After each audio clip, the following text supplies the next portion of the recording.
Welcome back to another episode of Lore and Loot. We've been doing quite a few quests for the Fighters Guild lately, so I decided to come home to Balmora and see how things are going. Now, I asked a local Argonian, Hull, if she's heard any secrets.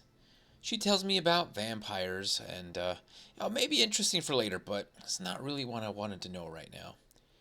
If I ask her about the latest rumors, now she's got something for me. She tells me that the Balmora magistrate, Nolus Artrius, is on the take. Criminals are getting away with lesser sentences or walking away without punishment at all, as long as Nolus gets his cut. Now, a certain Imperial Legion champion, Larrius Varro, over at Fort Moonmoth, has sworn to rid the town of corruption, and our journal gets updated. Well, that sounds like something I'd be interested in exploring further, so let's run over to Fort Moonmoth, just east of town, and talk to this Larrius Varro. Alright, let's just pause really quickly to admire this incredible vista. Gotta go ahead and take a screenshot. Okay, moving on. Moonmoth is the Legion fort here in Balmora, and Larrius Varro can be found in the back here. Let's chat. He'll introduce himself and tell us that he has been hoping we'd stop by for some work, if we're interested. Now, we have to back out of the dialogue and back in to actually be able to click on work. Now we can click it. It's a little bug. What type of work are we talking about here?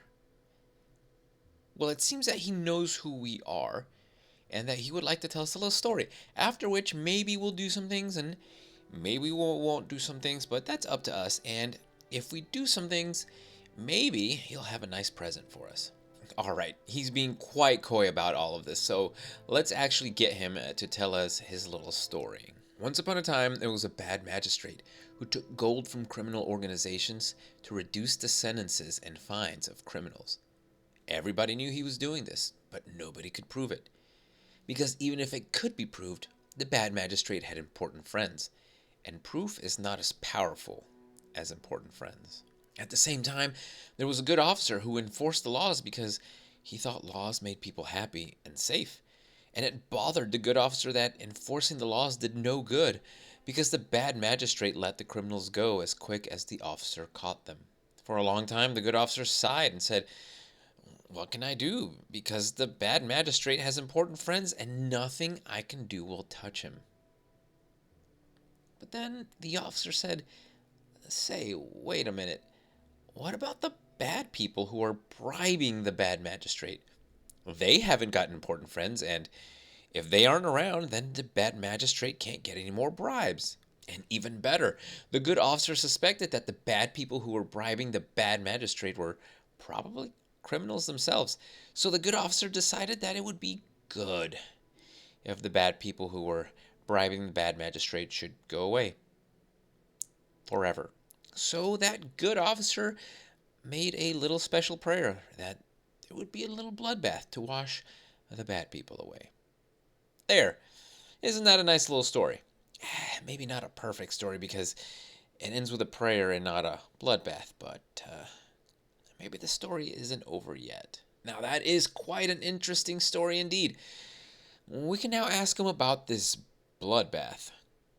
Now, he'll tell us that he knows that there are 5 members of the Kimono Tong: a scout, a pawnbroker, a savant, a thief, and a smith, and that they live in Balmora, but he doesn't know who they are. If we ask about bad people, he tells us that the Thieves Guild probably knows who these people are, and they'll probably tell us. And the nice present? Well, he doesn't know where he left it, but if we come back later, maybe he will have found it. Well, alright, he never came out and said it, but he wants us to kill the 5 members of the Kimono Tong that are bribing the magistrate. Now, Nolus Atrius, the magistrate in the story, he doesn't actually exist in-game, but that's okay. We also happen to already know that the Thieves Guild and the Kimono Tong are at war with each other. So let's head over to the South Wall and ask Sotilde, our friend, about this. Now, she'll tell us that the people we're looking for are Vadus Sathrion, the scout, Marasa Aaron, the pawnbroker, Madrale Thrillith, the thief, Sovor Trandil, the savant, Thanalan Velas, the smith, and that they are all at the local Tong hangout, the council club.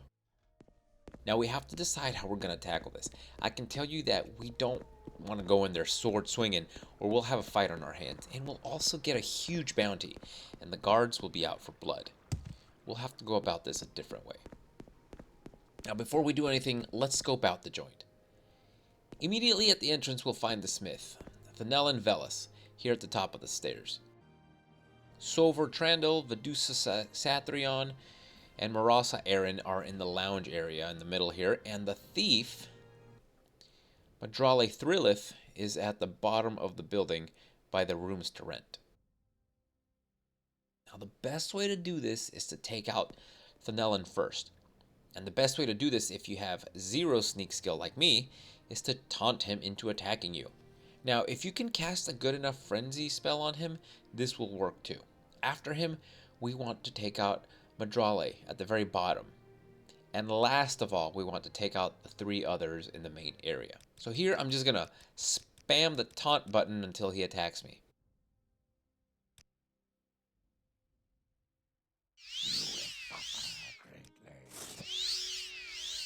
Now, I honestly thought he'd be a bigger challenge, and he isn't, so we're just going to move on.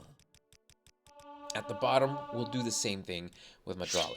We don't want to do the guys in the main room first because all 5 of them, and maybe even the innkeeper, will all attack at once, and that can be very bad.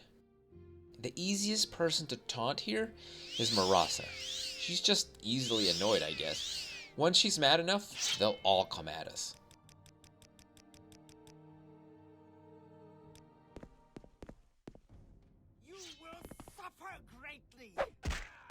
And like I said, I expected more from these guys, but we got lucky, I guess.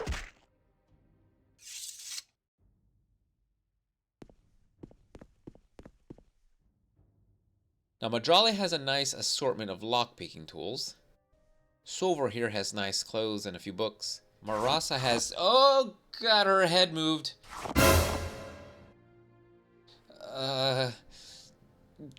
Deuce has nothing that I really want. Ooh, creepy. The innkeeper has to clean this mess up, and it's not our problem. And at the top of the stairs, Thanellan has a nice Dwemer axe we'll be taking, as well as some gold. Now we can head back to Fort Moonmoth and tell Larrius Varro that a tragic accident happened at the council club and some folks died, mysteriously. Now again, if you get a bounty, this can actually go south really quickly. At 5,000 septums, you have essentially a kill-on-sight bounty on you. And even if you get your bounty cleared by Varro, the game can bug out. And you'll have Imperial Guards looking to kill you for the rest of the game. Not something you want to deal with for 80 plus hours. Anyways, back at the fort, we'll tell him the work is finished, and he gives us 2 rewards. First, the Ring of Surroundings, and second, but only if we do this without incurring a bounty, a book. Biography of the Wolf Queen. The Biography of the Wolf Queen is a really interesting read, and if you've ever played Skyrim and gone to Solitude, you may have heard rumors of Queen Potema, nicknamed the Wolf Queen. Anyways, with this particular quest done, let's head back home. So the Ring of Surroundings is a very valuable ring with a nice yellow glow. The enchantment it has is Chameleon, 20 to 30 points on self for 30 seconds. And it's worth a whopping 12,000 septums. This is easily the most valuable thing we own. The book Biography of the Wolf Queen is actually a skill book which increases our speechcraft by 1. And there you have it, folks. The quest Larrius Varro tells a little story, and the rewards for completing it. I hope you enjoyed this episode of Lore and Loot, and I hope you'll join me again next time. Until then.